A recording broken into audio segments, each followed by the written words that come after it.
What up, everybody? So, One Piece chapter, what is this? 830. I gotta say, man, for One Piece chapter 830, I was very pleasantly surprised. I was very pleasantly surprised at just the way Oda decided to go at it. So, the last chapter left us with a bit of a cliffhanger. You got Jinbe, he's appearing in front of Big Mom. He's saying, like, hey, I gotta talk to you about something. She cuts him off and says, hey, are you really about to try and leave me? So, Big Mom right away is all ears on this. And so I was expecting this chapter to immediately pick up where the last one left off.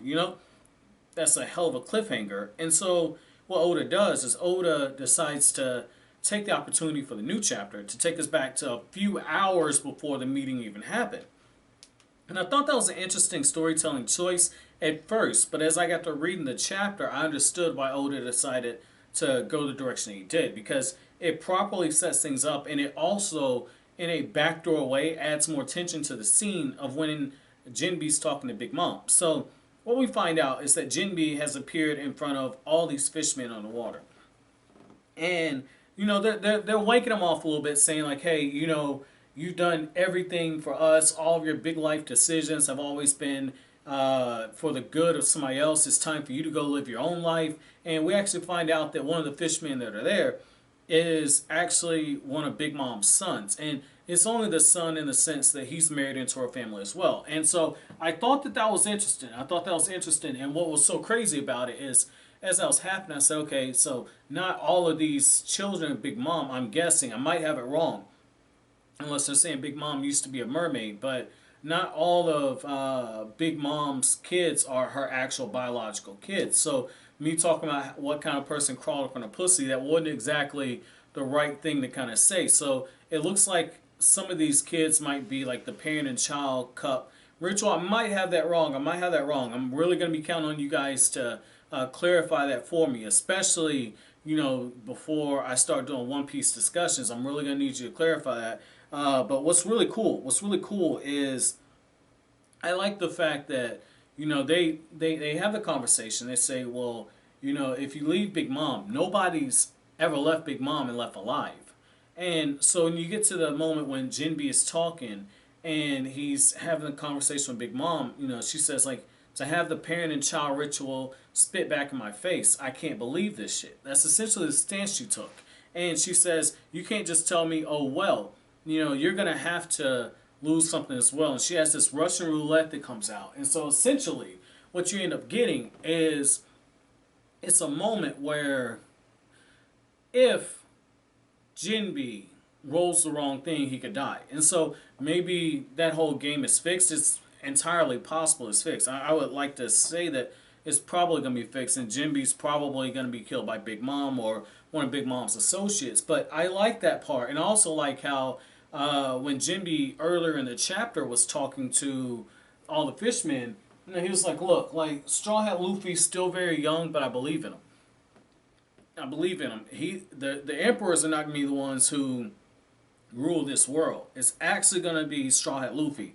He's going to change these seas.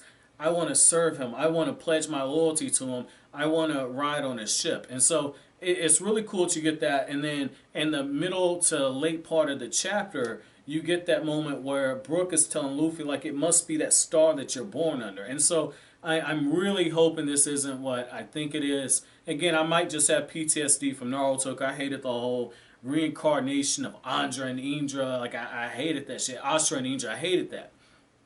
And so I'm hoping they're not saying like Luffy is like a reincarnation of Gold Roger. I'll take the fact that Luffy might be like some kind of way related to him. I can live with that, but not like reincarnation. But enough time. I don't think enough time would have had passed since Roger was executed and when Luffy was born as well. So I mean, I don't think it's anything like that. But I mean, it's one of those things like they're making all these references. And it's like you got to pay this off in some kind of way. So I'm very curious to see how that goes. But I do like the fact that, when you just sit back and you think about it, right, just on its own. This kid who, when he was in the tavern, in the bar, whatever you want to call it, with Shanks and the members of Shanks' crew, and he was like, I want to be a pirate. I want to join you guys. And then he couldn't even drink alcohol. He was drinking, I believe it was juice or milk. And they're just making fun of him for it. And Shanks won't let him go with him out on sea, and now all of a sudden this dude is actually so damn close to being king of the pirates. Like they're giving, you had the cat viper and like the dog king. They were giving, uh, they were giving him the poneglyph in order to see, and they tell the real truth that hey, there are actually these other poneglyphs that you need to be trying to go with, and one of them is in the possession of Big Mom. All the emperors have these poneglyphs. You need to put them together, and then that's how you're going to get to Raffatel. That's how you're going to be the real king of the pirates. That's how you're going to find the One Piece. I thought that that was interesting that, this is brought back again. I really like this aspect, and I also like the continued world building. Like one thing that I started to realize with One Piece, and I feel like a fucking idiot for this, but, One Piece, the geography is something else. It's really something else. Like, on the Grand Line, like, I knew to expect, because they spelled it out for you. I knew to expect that the weather's always going to be changing. I knew to expect that, but I mean, like, when you get to a part where these seas are just basically syrup, and so when it gets really cold, it kind of freezes. I thought that was interesting.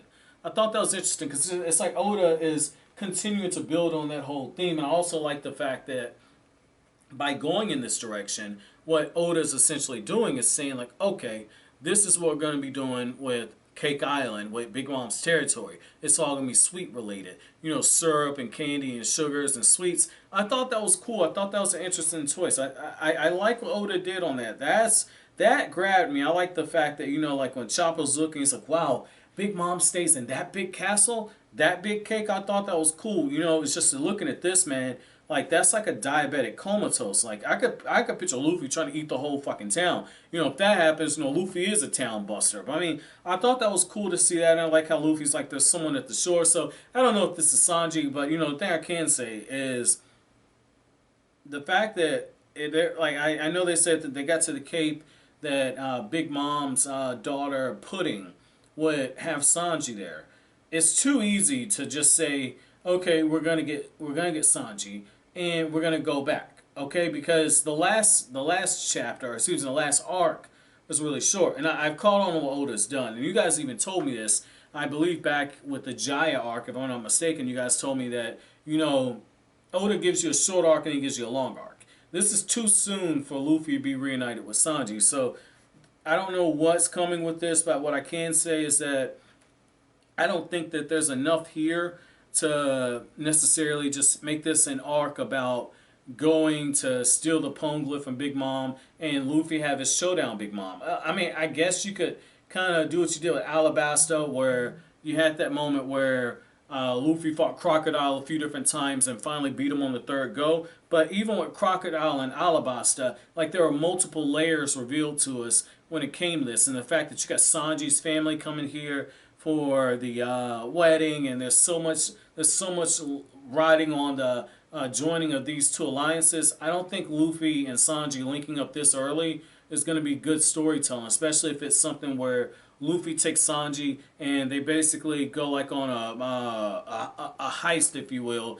to take the poneglyph, and Big Mom kind of it ends up being the final villain for that. I don't think that'd be good. There's got to be more to it. There's got to be more to it. So what I want to know from you guys is, as of chapter 830, when you got to this point in the story, who did you think was at the shore? Who did you think was at the shore waiting on Luffy and the others? But, as always, guys, if you like anything I had to say, don't forget to comment, rate, subscribe, and share. Thank you so much for watching all the way to the end. Have an awesome day, guys.